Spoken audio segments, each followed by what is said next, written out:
Students, आज के video में हम सेक्शन सी का बहुत important question inverse of a matrix यानी कि व्युत्क्रम आव्यूह कैसे ज्ञात करते हैं ये सीखने वाले हैं। इस टॉपिक को आपको बिल्कुल भी मिस नहीं करना है, जरूर सीख लेना है। ये क्वेश्चन आपका एग्जाम में पूछे जाने की 99% पॉसिबिलिटी है।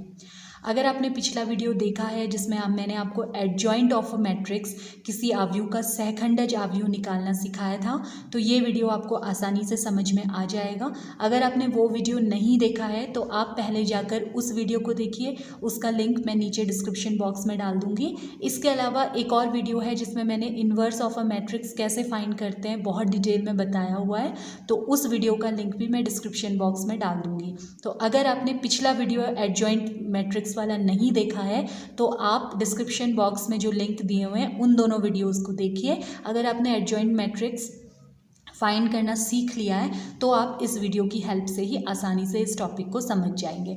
तो स्टार्ट करते हैं आज का वीडियो। तो सबसे पहले बात करेंगे कि इन्वर्स ऑफ अ मैट्रिक्स होता क्या है, व्युत्क्रम आव्यूह आखिर है क्या। तो जैसे आप संख्याओं के बारे में पढ़ते हैं, मान लीजिए आपको कोई संख्या 2 लिखी हुई है, मैं पूछती हूँ कि इसका इन्वर्स, इसका रेसिप्रोकल क्या होगा, इसका व्युत्क्रम क्या होगा। तो आप जानते हैं कि इसका व्युत्क्रम, जिसे आप 1/2 भी लिखते हैं या इसे हम 2 का इन्वर्स भी लिख सकते हैं, ठीक है। तो 2 का अगर मैं पूछूं इन्वर्स क्या होगा या 2 का रेसिप्रोकल या 2 का व्युत्क्रम क्या होगा, तो आप कहेंगे कि 1/2 होगा। इन दोनों को मल्टीप्लाई करने से आप देखेंगे कि 2 से 2 कैंसिल होगा तो आपका आंसर आ जाएगा 1। इसी तरह से अगर मैं किसी भी संख्या की बात करूं, 3 के लिए कहूं, तो 3 का इन्वर्स होगा 1/3 और इन दोनों को मल्टीप्लाई करने से 1 आएगा। कोई कांस्टेंट ले लूँ a, तो इसका इन्वर्स होगा 1/a और इन दोनों को मल्टीप्लाई करने से भी 1 आएगा। तो जिस तरह से संख्याओं में इन्वर्स का मतलब है किसी संख्या को जिस संख्या से गुणा करने पर हमें 1 प्राप्त होता है, किसी संख्या को जिस संख्या से गुणा करने पर हमें 1 मिलता है उसे हम दी हुई संख्या का इन्वर्स कहते हैं। बिल्कुल इसी तरह से किसी आव्यूह को, किसी मैट्रिक्स को जिस मैट्रिक्स से मल्टीप्लाई करने पर 1, यहाँ पर 1 ना होकर क्या होगी, आइडेंटिटी मैट्रिक्स मिलती है, उसे हम दी हुई मैट्रिक्स का इन्वर्स कहते हैं। तो अगर a × a इन्वर्स = I है तो ये दोनों आव्यूह एक दूसरे के व्युत्क्रम आव्यूह कहलाएंगे। ये जो आव्यूह होती हैं ये क्रम विनिमय नियम यानी कि कॉम्यूटेटिव लॉ को फॉलो करती हैं, यानी कि a × a इन्वर्स करें या फिर a इन्वर्स × a करें, हमेशा आपका आंसर आएगा I। मैंने पिछले एक वीडियो में आपको बताया था कि जनरली जो मैट्रिसेस होती हैं वो कॉम्यूटेटिव यानी कि क्रम विनिमय नियम का पालन नहीं करती हैं। a × b कुछ और आ सकता है, b × a कुछ और आ सकता है, लेकिन इन्वर्स में चाहे आप a को a इन्वर्स से मल्टीप्लाई करें या a इन्वर्स को a से मल्टीप्लाई करें, हमेशा आपका आंसर I आएगा। तो अब आप समझ गए होंगे कि व्युत्क्रम आव्यूह या इन्वर्स ऑफ अ मैट्रिक्स क्या होती है। ध्यान देने वाली बात है कि व्युत्क्रम आव्यूह हमेशा किसी वर्ग आव्यूह यानी स्क्वायर मैट्रिक्स के लिए ही निकाली जा सकती है, यानी जिसमें number of rose = number of columns हो। आप देखते हैं इसका फॉर्मूला क्या होता है। तो a इन्वर्स फाइंड करने का फॉर्मूला होता है adjoint of a upon determinant of a। तो इसके लिए आपको 2 चीज़ों की ज़रूरत पड़ेगी, एक तो एडजॉइंट a और दूसरा डिटर्मिनेंट a की। एक और इसके साथ कंडीशन होती है कि डिटर्मिनेंट ऑफ a की वैल्यू हमेशा नॉन ज़ीरो आनी चाहिए। देखिए अगर डिटर्मिनेंट ऑफ a 0 आ गया तो अपॉन में 0 होने से यह इन्फिनिटी बन जाएगा और इसका इन्वर्स फाइंड नहीं किया जा सकेगा। तो इस वजह से अपॉन में 0 होने की वजह से ये नॉट डिफाइंड की कंडीशन में आ जाएगा और तब हम इसका इन्वर्स फाइंड नहीं कर पाएंगे।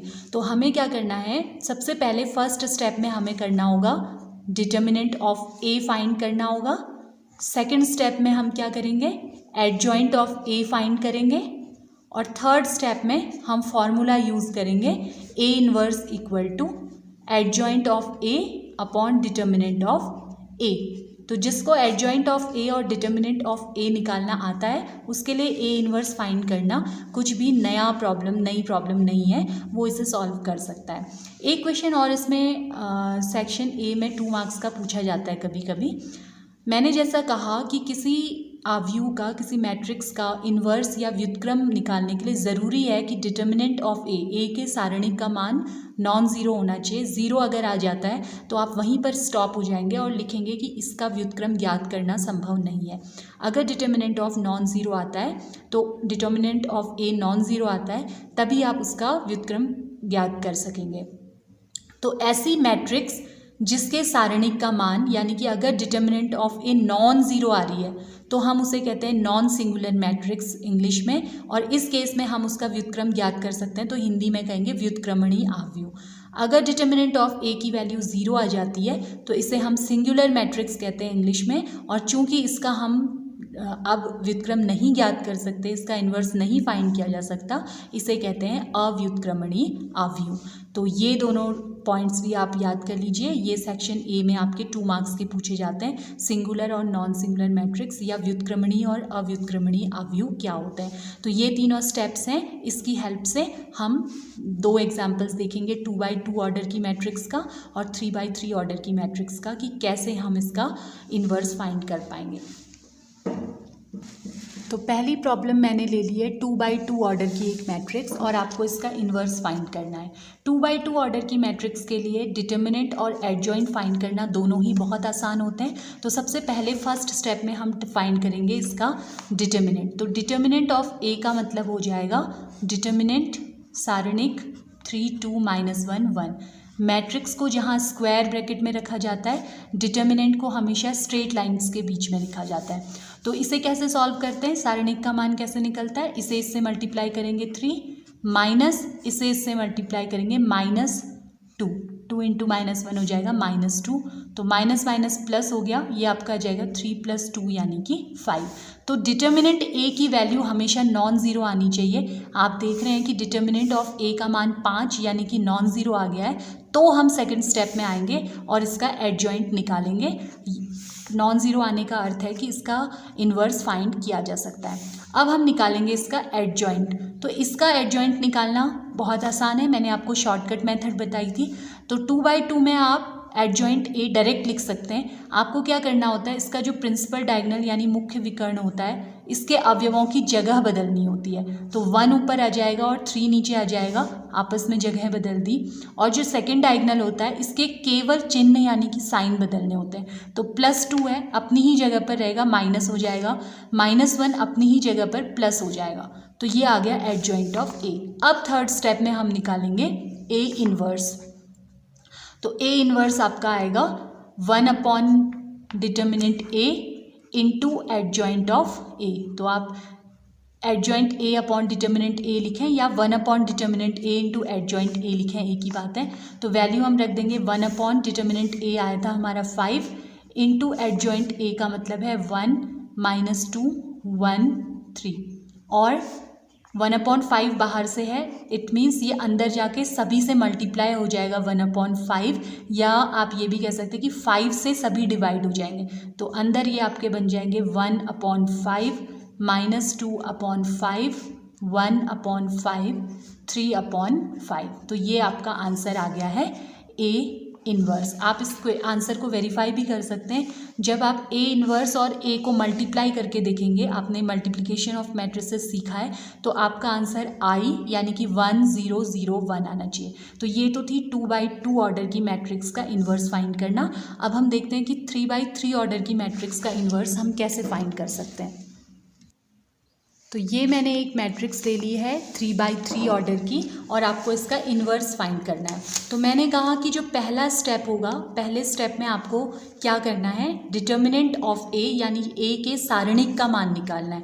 तो सारणिक का मान हम इसका निकालेंगे, ये बन जाएगी हमारी 2 5 3 3 1 2 1 2 1। अब हमें इसका मान निकालना है। तो सारणिक का मान कैसे निकालते हैं, ये हम पिछले सारणिक चैप्टर में पढ़ चुके हैं। हम R1 के सापेक्ष, R1 के अलोंग इसका एक्सपेंशन करेंगे। साइन होते हैं प्लस माइनस प्लस। अगर आपने एक्सपेंशन नहीं सीखा है तो डिस्क्रिप्शन बॉक्स में मैं ये वीडियो का लिंक भी डाल रही हूँ, आप वहाँ जाकर सीख सकते हैं।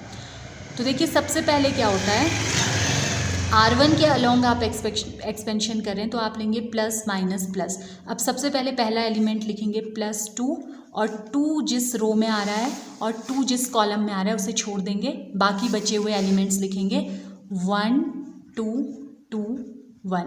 फिर सेकेंड एलिमेंट है आपका -5, तो बिल्कुल इसी तरह से आप 5 का कॉलम और 5 की रो छोड़ देंगे, तो ये आपका आएगा 3 2 1 1 3 2 1 1। फिर आप थर्ड एलिमेंट यानी कि +3 लिखेंगे और यहाँ पर भी इसका कॉलम और इसकी रो छोड़ेंगे, तो आपका बनेगा 3 1 1 2 3 1 1 2।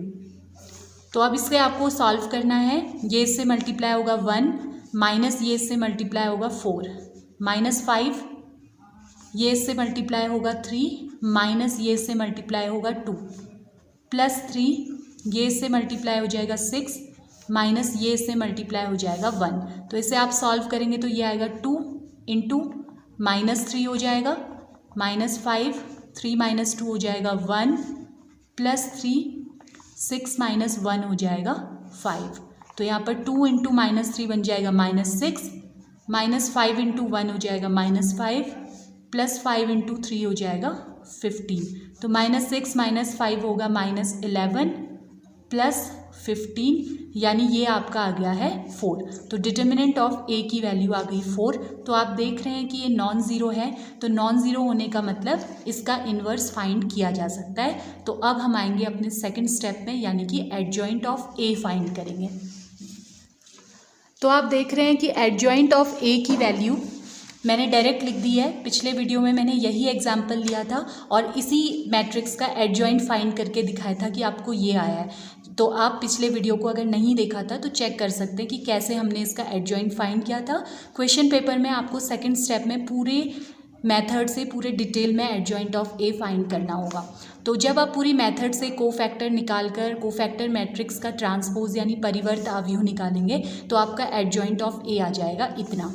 अब थर्ड स्टेप में हम क्या करेंगे, थर्ड स्टेप में हम ए इन्वर्स के लिए फॉर्मूला बताएंगे, adjoint of A upon determinant of A, या फिर शुरू में भी लिख सकते हैं 1 अपॉन डिटर्मिनेंट ए। इससे हमें मल्टीप्लाई करने में या डिवाइड करने में आसानी हो जाती है। तो डिटर्मिनेंट ए अभी आया था हमारा 4 और एडजॉइंट ए की वैल्यू आ गई -3 1 7 -1 -1 5 5 1 -13। This is your A inverse. तो आखिर में हमें क्या करना है, ये जो 1/4 आया ये अंदर जाके सभी से मल्टीप्लाई हो जाएगा। तो हमारा आंसर आएगा -3/4 1/4 7/4 -1/4 -1/4 5/4 5/4 1/4 -13/4। तो इस तरह से आपको आपका आंसर मिल जाएगा ए इन्वर्स। तो ये क्वेश्चन सेक्शन सी के लिए बहुत ज़्यादा इंपॉर्टेंट है। आगे आप अपनी स्क्रीन में देखेंगे एक क्वेश्चन जो कि क्वेश्चन पेपर में पूछा हुआ है। आप इस क्वेश्चन को सॉल्व कीजिए और आंसर मुझे कमेंट बॉक्स में बताइए। यहाँ पर हमारा मैट्रिक्स चैप्टर कंप्लीट हो जाता है।